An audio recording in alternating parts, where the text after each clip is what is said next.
والمطلقات یتربصن بانفسہن ثلاثۃ قروء، اور طلاق شدہ عورتیں اپنے آپ کو 3 حیض تک روکے رکھیں۔ اب طلاق شدہ عورتوں کی عدت کا بیان ہے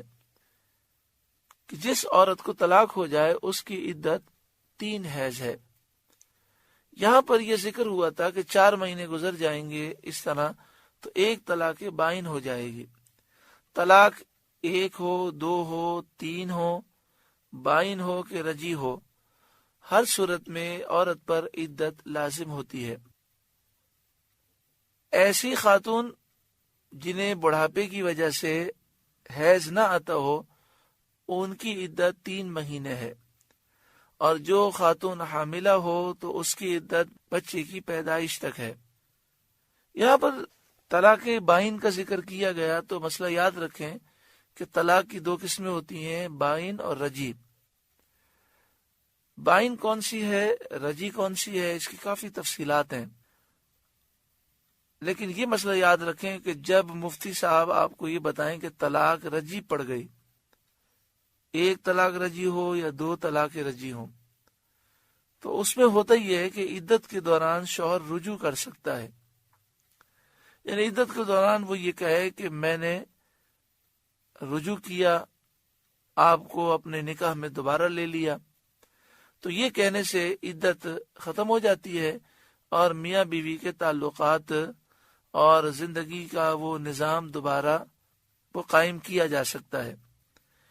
1 طلاق رجی میں اور 2 طلاق رجی میں اس کی اجازت ہے، اور جب 3 طلاقیں دے دیں تو اب رجوع نہیں ہو سکتا اور نہ ہی بغیر حلال شرعی کے نکاح ہو سکتا ہے۔ طلاق بائن اگر 1 ہو یا 2 ہو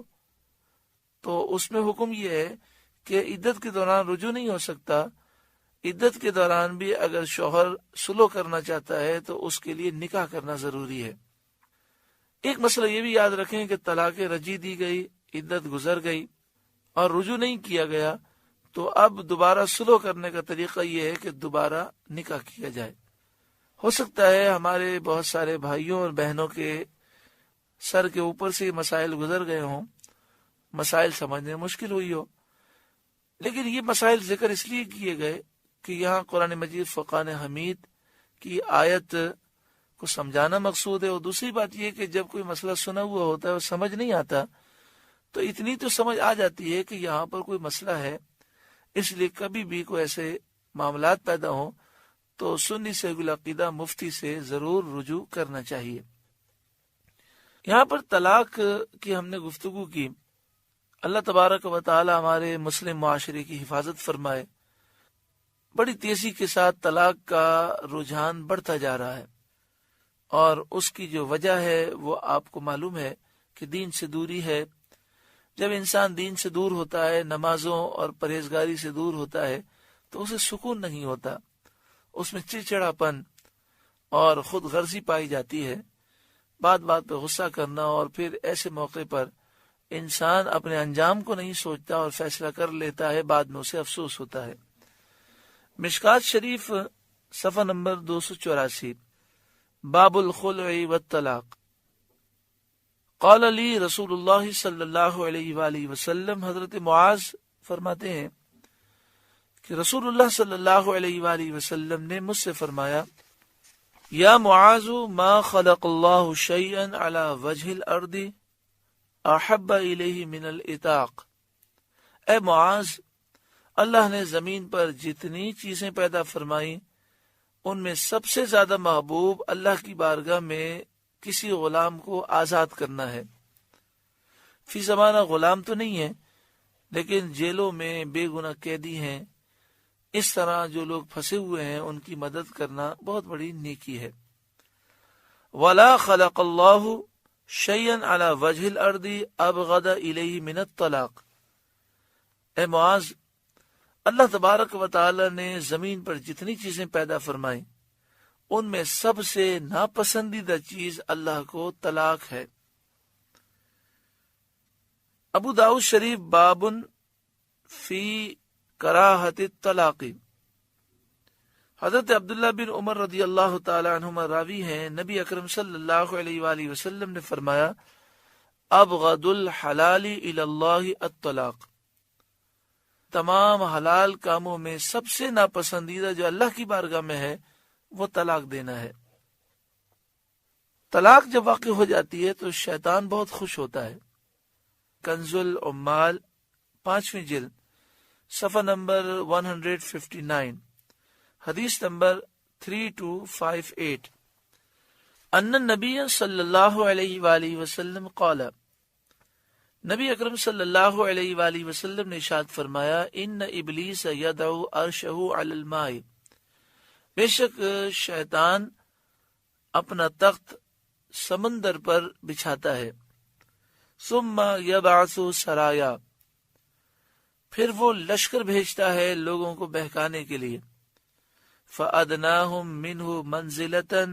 أَعْظَمُهُمْ فِتْنَةً، سارے اس کے چیلوں میں اس کا سب سے قریبی وہ ہوتا ہے جو سب سے زیادہ عظیم بڑا فتنہ کر کے آئے۔ یجیء احدهم فیقول فعلت کذا وکذا، ایک چیلا آتا ہے اور آ کر کہتا ہے کہ میں نے یہ کیا وہ کیا، فیقول ما صنعت شیئا، ابلیس کہتا ہے تو نے کچھ بھی نہیں کیا۔